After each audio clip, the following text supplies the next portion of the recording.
I'm most proud of the increased awareness of the caw. That was one of the goals, and there's a tremendous interest in the caw now.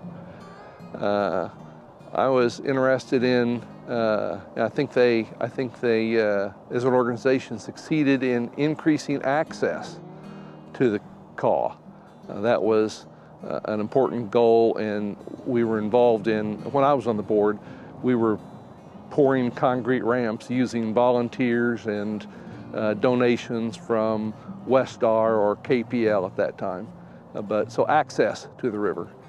And I think the third thing was, again, when I was on the board, we were focused on developing an income stream or revenue through grants or donations and endowment in order to fund a full-time riverkeeper. We have to remember that people have enjoyed this river for long before we arrived.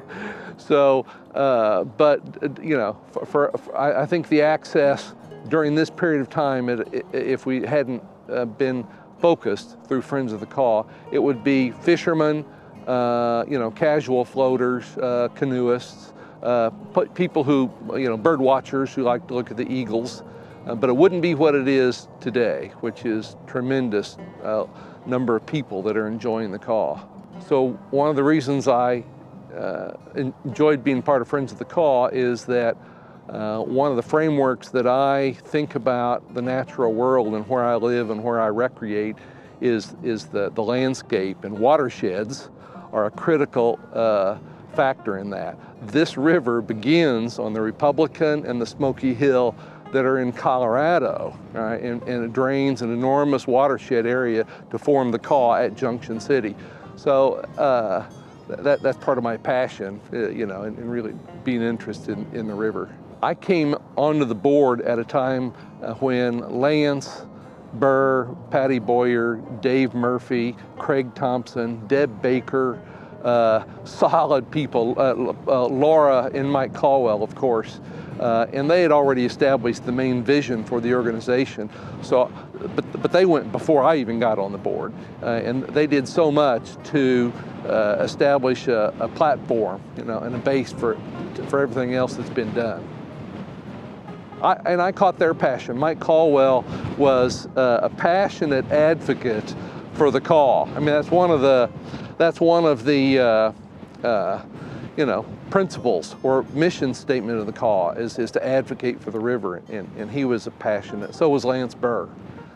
Well, my favorite memory is really sort of a collection of memories that involves being on the river, seeing eagles, perched in a tree or in a stick up out in the middle of the river and floating right by it, or seeing it swoop across the water. If you go on a nighttime float, the fish that'll jump out beside the boat. And of course, being out there with friends and just enjoying the elements and friends, the community of people who like to be outdoors. My favorite memory is associated with all of that together. So we're not a legalistic organization that says this is the only kind of float on the river that's going to pass muster. Anyone who gets on the river, really being self-propelled, during that time you're in a canoe or a kayak or an SUP now, a stand-up paddleboard, but floating down the river, and you have to take a paddle because you certainly, if you have a headwind, you're going to have to paddle to get anywhere. And this little tunnel right here, this is a wind tunnel that presents a challenge, so you're going to have a paddle. But floating, whatever the speed the river is, not just paddling, trying to propel yourself, but just enjoy it.